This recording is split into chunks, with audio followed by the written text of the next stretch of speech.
Trevor from Just Enough Design here. Today I wanted to walk through how to create this image on Canva. First to discuss some of the design ideas around it, and then also to give some tips and tricks on using Canva and walking through the interface and some different options. Now the idea itself is around breaking the box.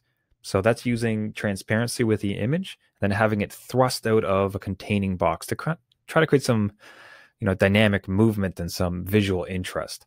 So it's fairly simple to do, but it can produce some pretty professional looking, interesting looking results. And it's fairly simple to achieve in Canva with some outside tools supporting us. So let's get into it. Let's create this graphic in Canva. So first off, we'll be right here in Canva, and let's go ahead and create a design. Today, I'm going to be looking to create just my Instagram post. I'll go up today. You can absolutely use these same design ideas though inside of banners or pitch decks, inside of documents, like anything you'd want to use it within totally applies. But today we're doing a social post, so let's go with Instagram. Okay, now to begin with, I had a purple background with a gradient, which I like to use. I'll be honest, I find that the gradient tool inside of Canva can be a bit finicky along with the shapes. So to ensure that I get the exact result that I want and to save some time, what I've opted to do is I've actually created an image and uploaded it with my gradient. So I can apply that here and drag it in and boom. Now, if you do the same, you can just have it inside your uploads and have it at all times to throw up really quickly. To do so, all you have to do is go to css-gradient.com, enter in your two colors that you want it to be, choose the direction you want, angle left to right, up and down, and then take a screenshot of it, of the particular section you want, and then upload it. And boom, you have a gradient that you can reuse anywhere at any time. So now for the main idea itself, as far as breaking the box with a transparent image. Getting a transparent image it can be a bit of an art form, honestly. As far as you see some of the incredible photos, and especially when there's like a lot of hair, lots of fine details, and you're wondering how on earth did they possibly make that transparent. But for your work, if you, whatever object you're using, you have some options. Of course, if you have something like Photoshop, great. Just obviously use the tools. They have some fairly robust ways to do so. But if you don't, you have options too. So Paint 3D, if you're on a Windows computer, has a really good option for this. It's built into the system where you generally just space the object that you want to have the transparent background. Paint 3D will do its best to kind of cut it out for you, but then you can go in and fine tune it afterwards. Then you save it as a PNG and you're all set to go. On the Mac, right within the preview app, if you go into the markup toolbar, there's a little tool, and especially with lassos and everything else, you can choose the area you want to get out and then save it as a PNG as well. So a bit finicky, but you can definitely get in there, and that's just built in right to the Mac. I find ones that are a little bit easier, interestingly, are on mobile. So on your phone, Android or iPhone, for instance, you can download this PicsArt application, and it's going to allow you to choose the area that you want to keep for the photo and the part that you want to delete. At this point, it'll output a PNG for you, which then you can email to yourself or upload on the mobile Canva app. But I find that there's this one, there's 3 or 4 other really great ones too to check out, some paid, some free. But I find there's a lot of great photo focus happening in mobile apps, so it's a really great option. So one way or the other, however you eventually find it, you have yourself a transparent image that you want to use. So the main idea, as we said, is to have the transparent image break out of a box. So let's go ahead and drag in a box. Yeah, see, this is what I mean with some of the, I find a little finicky sometimes, but like I said, Control Z is your absolute friend. Let's walk through that. So if I had done that, oh no, I've replaced the previous photo. Control Z or Command Z if you're on Mac. Control Z, undo. So you just never be afraid. Just undo a few times and you'll be able to get back to where you were. It's also up here if you forget the keyboard command itself. Okay, so let's get you out of the way. Let's get a box in here to have it break out of. So we're going to have it kind of keep onto the right side. Now I want the transparent parrot to be in front. So I'll select it. We'll go to position up here, and you'll see forward. There we go, and it comes right up for us. So I'm going to roughly position it where I'd want it, just to get started before we get our other elements in. Now, the key to this, you'll see where there's this hard break with the parrot's tail. You can't have any of those because that'll break the illusion. Whereas this, the pole kind of goes off the screen. That's kind of cool, and this wing like casts out. This hard break would break the illusion because now it looks definitely like a photo. So to alleviate that, we'll just take the bottom of the square we're using and snap it up to the bottom there. So now it kind of looks like he's coming out of that box and interacting with the rest of the design.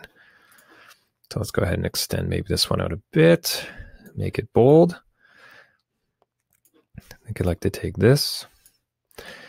Now this this darker purple, this is another gradient that I had downloaded, same trick as I used for this one. But I'd like this a little bit darker actually. As opposed to changing the actual colors or uploading a new gradient, all we have to do is go up to adjust. And we're just going to darken it with the brightness there. Adjust that slider. So that's just going to up the contrast. In doing so, it ups the contrast, and you can see how more dynamic that now looks, or potent, you could say. I mean, if I press Control Z, it kind of fades against the purple in the background. But if I move forward, we've increased the contrast, and now it's present and looks really sharp and great. Okay, so this is a good start. I think I'm going to move it over. I should talk through everything I'm doing.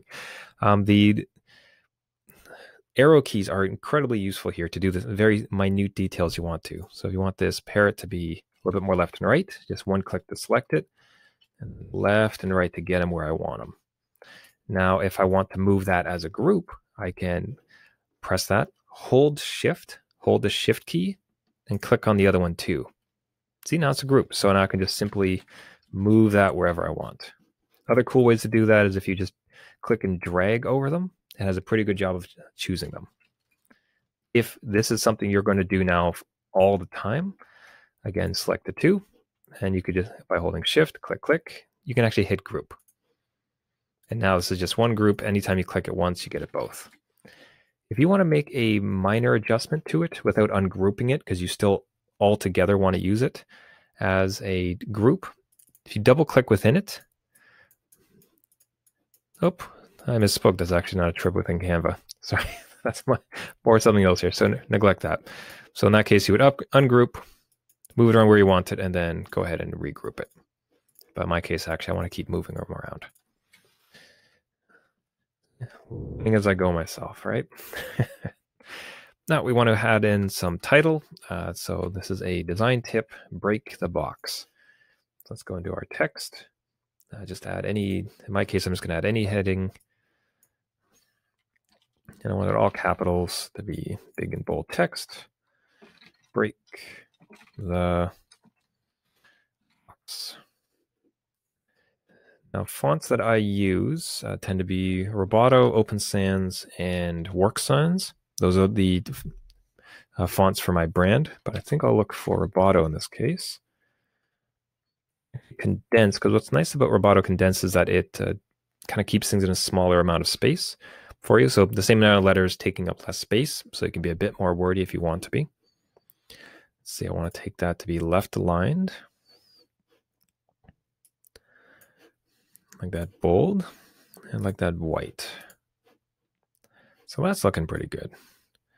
Let's see how big I want it. Now, I'm actually going to not do bold. That feels a little bit thick to me. So if you just look at that, break the amount of space between it, it feels a little bit disjointed. That doesn't feel like a nice solid sentence on its own. All right, so we're going to select this. Let's bring in the line spacing so that it acts more as a design element that feels like it's all together, has good proximity to one another. So let's reduce it down till we feel it's good. There we go. See, that feels cohesive. That feels nice.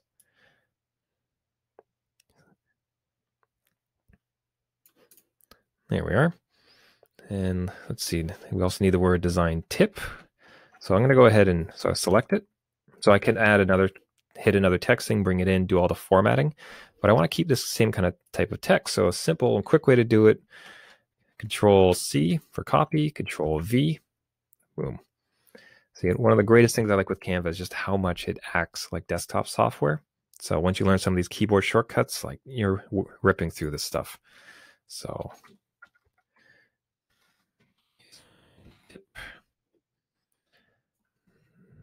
what to do is definitely want that smaller.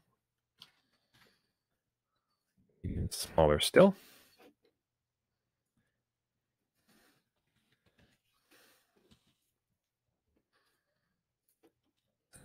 Trick I like to use when doing, so this is kind of a subheading above it, or just kind of like a minor point to the main one, as far as break the box is the main title. Design tip is a label in some sense, right? So I want it reduced. I want it to be smaller. One way we've already done that, of course, is to reduce the size of it so it's less prominent. It's kind of secondary. That's fine. A nice second way to do it, to reduce the prominence of it while then also ensuring that kind of sticks to the right color theme, is if you select it and you reduce the transparency. Right, so just a bit, because you want to make sure it's legible still. But by going like that, let's give that a 60. See, it looks almost too much. Let's bring it like a 65. There we are. See, it'll make it sit back against the design, but it also, because it's transparent, it's going to pick up some of the colors behind it. So it's kind of a cheating way to find a nice purple / blue from the design and bring it to the foreground, while also making it a bit more subtle. So again, click, holding shift, click again. I'm going to hit the down arrow just to move it so that the bottom of box is visually aligned with that one there. There we go. At this point, and this is when you start to get a little finicky. You're going to be pointing pixels to make sure it feels right for you. You'll notice that the amount of space on the right side here is equal to the amount of space here on the left side. So we're ensuring everything's kind of balanced and evenly spaced. Up there. And let's go with, so I need to add my logo. That would be inside of the uploads. There we are. Yeah, so and again, so what I find sometimes is a bit finicky if you have a bunch of elements when you're trying to bring in something. See, it's trying to snap it into a pre-existing box, which can be useful. Now it's not. If that's the case, just click on it. Just click on it from the left side. It'll just throw it in, and then you could adjust it where you need it to be. Another quick tip, so when you grab this corner here, it's going to keep it proportioned as you make it big or small. But where I had it was nicely centered. So what I'd like to do is instead, so click and start dragging, then press Alt, the Alt key. And what you notice, it'll instead make it bigger, smaller relative to the center of that particular image.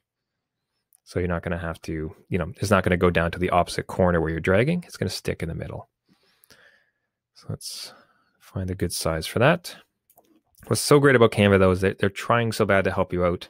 And you'll notice as I drag this around, it's going to find the center for me, right? So that I don't have to try to guess where it's going to be, and I can ensure that my logo is centered.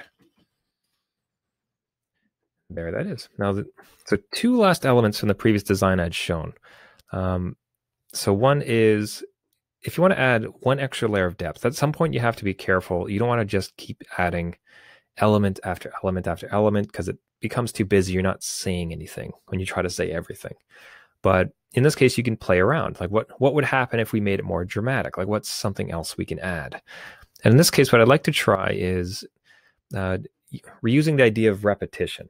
So that's taking elements that you have and just reusing them to produce interesting effects. And here, what I'd like to do, and one that I've commonly liked to do, is take the same kind of primary object that you have and repeat it softly in the background. So let's see what that looks like. What I mean is, so we're going to copy the parrot, going to paste it here, and we're going to make them huge and then put them into the background. So you can just barely see them, but it's just going to create this kind of almost like texture in the back. But because it's the same image repeated, it's infinitely connected to that first top object. Right? Geez, and I'll say this like accidentally. Look how almost, how interesting is this design almost on its own too, right? This wasn't part of my plan, but like as another design, this is pretty cool. So instead of trying to box them into the design, just have them actually take over the whole side. It's a lot bolder. In this case, I'd probably want to move this load left aligned, and the shape just kind of gives it kind of settles it down, and creates some visual interest, so it's not just purple. But it just, when you're designing, be open. Like I think a lot of amazing design came from accidents, and as you learn one of the greatest parts about learning some of the keystrokes and just how to use software is that the software then gets out of the way, and it just lets you play around. Then once you have confidence, you're just producing stuff and you get to play around and see what happens. And every now and then, yeah, you get kind of an interesting design. But I'll stick with what I was planning. So I'll select this guy and I go position. I want to put him all the way to the back. There we go. Now, I obviously can't have him being that big. And this is where Control Z becomes interesting, or very useful. You'll see that my purple kept disappearing for some reason. I'm not sure why. I think the big parrot might be taking it over. Just Control Z and it pops back in for us. Never worry, just undo. So I'll select this parrot. Now we're going to select the transparency option, which is this checkerboard, and bring it way down, way down. You can barely see it, but it just provides that almost texture to the background to provide that depth on top of the purple, right? Makes it kind of interesting. Now, the one thing I'm going to try, this wasn't part of my initial design, but I'm curious to see what happens if we made it blurry. So one of my other favorite tricks is to take an object, put the original object behind it, and then make it super blurry. So the foreground version is a clear, crisp version of the blurry one behind it. But let's go ahead and try to make that blurry and see if we like the effect or not. It's not bad, but it almost gets to a point where you're trying to wonder what it is. And I think the effect, it's better served as just keeping it sharp. Just even one blur. I don't mind that as much. You want to make it a little more transparent though, so it's not competing. It's just subtly adding in the background.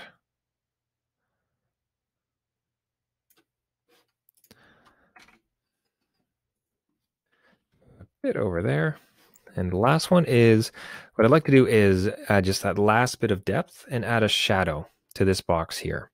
There's some really amazing tutorials out there for how to add shadows to objects here.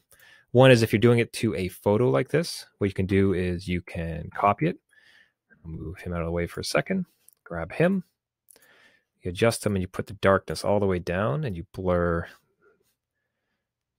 the heck out of it. Right, and then you put this one back on. You can see how it kind of creates a nice shadow effect. And then you also, we add a bit of transparency there. It'll kind of further help it.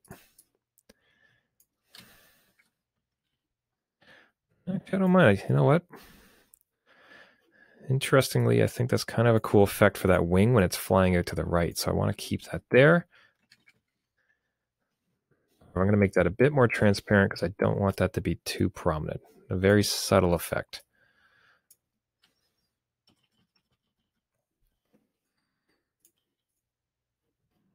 Oh, too many.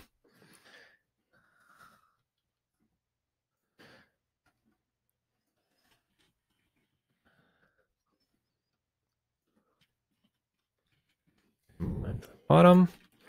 Let's move them across. Okay, now let's align the shadow. And we're going to have to crop it to make sure that because the size different, actually, it looks like it'll fit.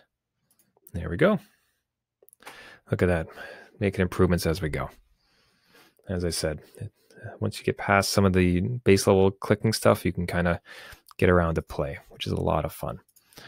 Okay, so small little effect there. Now let's add a shadow to the box. As I said, so that's one of the tricks. So copy the image, go into the adjustment, and then drop the brightness and play with these settings until it's basically black, and then up the blur. Make it blurry, and then have it behind, add a bit of transparency so it's not so sharp. And that's a quick and great way to add a shadow. Another way is if you want a shadow that's a bit more sharp, go online and find an image like this. I had searched box shadow, free box shadow, and funnily enough, from the same PicsArt kind of community, This user here had uploaded a really great little box shadow. Excellent, exactly what we're kind of looking for. So we'll go back to Canva here. Let's adjust it to where we want it. So if you grab the corners, it's going to keep it proportional, so it's never going to skew it, but I do want to skew it to be within the sides there. Oops, in that case it was cropping it. I didn't want, so instead click the corner, press Alt. Not too big, not too prominent. I'm going to reduce the transparency a bit so it doesn't, it's not yelling so much. And then what we'll want to do is grab the 3 elements above it and bring that to front so it's in front of the shadow. So the shadow's sitting behind the box. Oops. There we go. So you see it, I'd accidentally cropped it. So all I did was just grab the bottom, make sure it's uncropped. Position it roughly where I want it. Maybe just make it a little less again. There it is. We have recreated the design.